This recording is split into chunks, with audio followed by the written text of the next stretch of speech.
నా పేరు వరుణ్. పిలుచుకోవడానికి అయితే వరుణ్ అనే పిలుచుకుంటారు కాని నాకు 22 ఏళ్ళు. చూడటానికి పెద్ద మోడల్లా ఉండను, కాని మరీ తీసిపడేసేంత చెత్తగా కూడా ఉండను. నా కళ్ళు, ముక్కు, చెవులు అన్నీ బాగానే ఉంటాయి. నా అదృష్టం కొద్దీ మా ఇంట్లో వంట చేయడానికి, గిన్నెలు తోమడానికి లత ఆంటీ వస్తారు. నేను వాళ్ళని ఆంటీ అనే పిలుస్తాను. వాళ్ళు మా ఇంటికి దగ్గరలోని ఓ చిన్న బస్తీలో ఉంటారు. రోజూ ఉదయం 7 గంటలకు టకటకా వచ్చేసి నాకు, నాన్నగారికి టిఫిన్ రెడీ చేస్తారు. రాత్రి భోజనం కూడా లత ఆంటీనే చేసి, మిగతా పనులన్నీ చూసుకుని 1 గంట, 2 గంటలకల్లా ఇంటికి వెళ్ళిపోతారు. మా ఇంటి తాళం వాళ్ళ దగ్గరే ఉంటుంది. మేము ఆఫీసుకు వెళ్ళినప్పుడు వాళ్ళు పని పూర్తి చేసుకుని ఇంటికి వెళ్ళిపోతారు.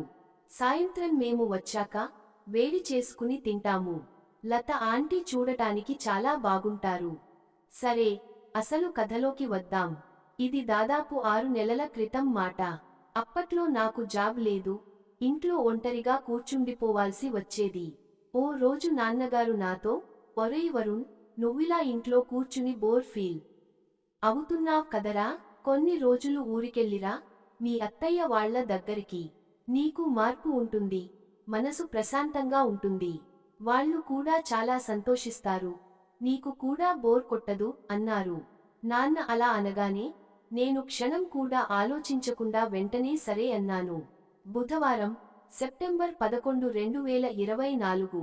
మరుసటి రోజు ఉదయం రైల్వే స్టేషన్కి వెళ్లి రైలు ఎక్కాను. నా పక్క సీట్లో ఒక అందమైన, చామంచాయ ఆంటీ ఒంటరిగా ప్రయాణిస్తోంది. ఆవిడ పేరు రేవతి. నా చూపు ఆవిడపై పడగానే రైలు మెల్లగా కదిలింది. చల్లటి గాలి కిటికీలోంచి వస్తోంది. ఆవిడ చిన్న కునుకు తీస్తోంది. నేను ఆవిడనే చూస్తున్నాను. అకస్మాత్తుగా ఆవిడ తల నా భుజంపై పడింది. నా ఒంట్లో ఏదో తెలియని అనుభూతి. నా టైట్ జీన్స్ వల్ల నా చిన్న స్నేహితుడు అదుపు తప్పిపోయాడు. ఎవరైనా చూస్తున్నారేమోనని టక్కున లేచి నిలబడ్డాను.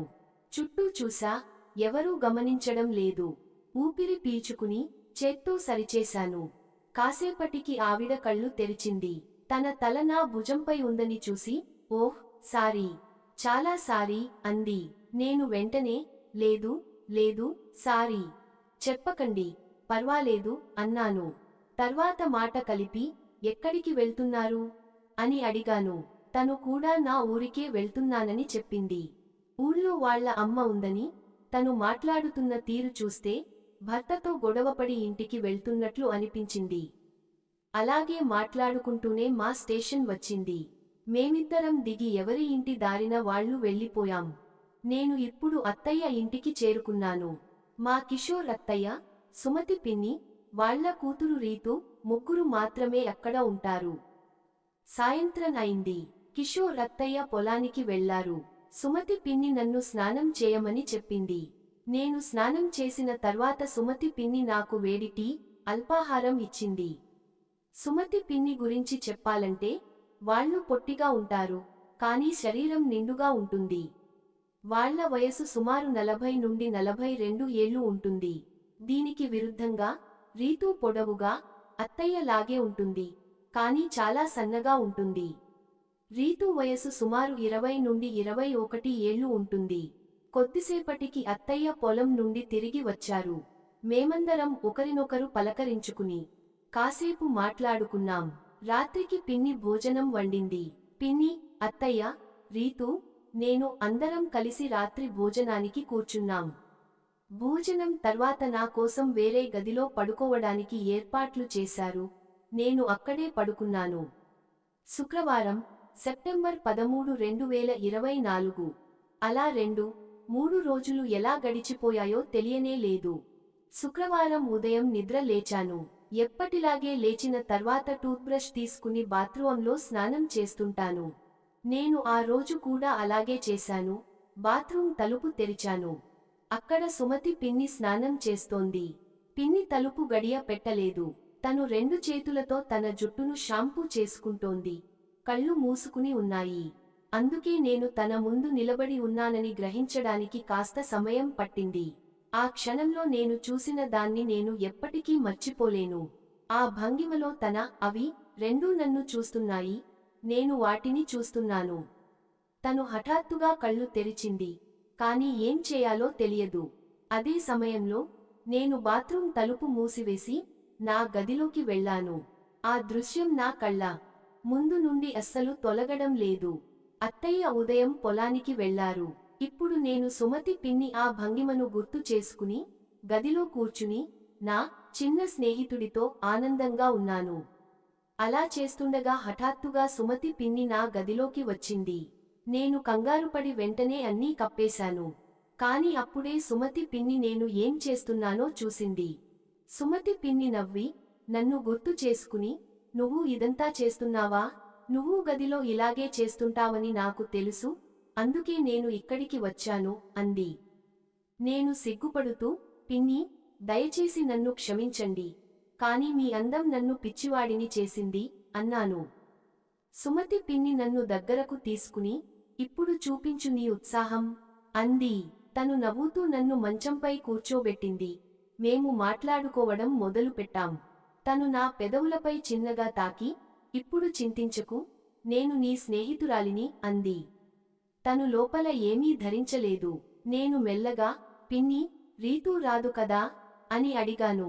తను నవ్వుతూ బదులిచ్చింది, లేదు, తను తన స్నేహితురాలి దగ్గరికి వెళ్ళింది. ఇది చెప్పి తను నా స్నేహితుడిని బయటకు తీసింది.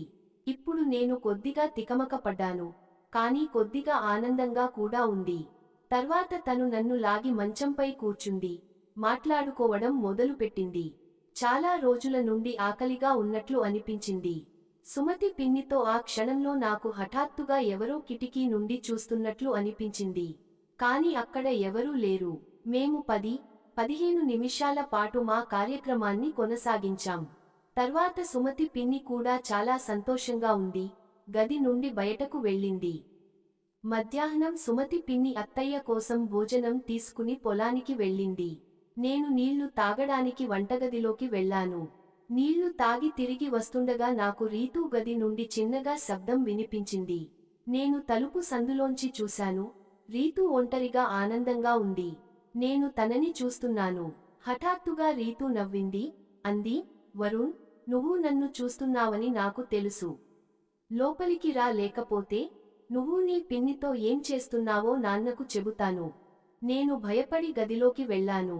రీతూ సన్నగా ఉన్నా తన అవి మాత్రం చాలా పెద్దవి. తను నన్ను, పిన్నిని ఒకేసారి చూసింది. కాబట్టి ఇప్పుడు నాకు అర్థమైంది, నేను తనతో కొంత సమయం గడపాలి అని. నేను తనను మెల్లిగా కౌగిలించుకున్నాను. తను కూడా సిద్ధంగా ఉంది. తర్వాత మేము కార్యక్రమం మొదలుపెట్టాం. 1 గంట తర్వాత మేము విశ్రాంతి తీసుకున్నాం. నేను ఫ్రెష్ అయ్యి ఆవరణలో కూర్చున్నాను. ఆదివారం, సెప్టెంబర్ 29, 2024 తర్వాత నేను రీతూని అడిగాను, నువ్వు ఇదివరకు ఇలా చేశావా? తను అంది, అవును, నేను ఇదివరకు చాలాసార్లు చేశాను. నేను నిన్ను పెళ్లి చేసుకోవాలనుకుంటున్నాను. ఇది వినగానే నాకు చాలా బాగుంది. లేకపోతే రీతూ నా వెనుక పడేది. నేను దాదాపు 20 నుండి 25 రోజులు ఊళ్ళో ఉన్నాను. ఈ సమయంలో సుమతి పిన్నితోనూ, రీతూతోనూ చాలాసార్లు ఆ పని చేశాను. చివరి వరకు నేను రీతూ గురించి సుమతి పిన్నికి తెలియనివ్వలేదు.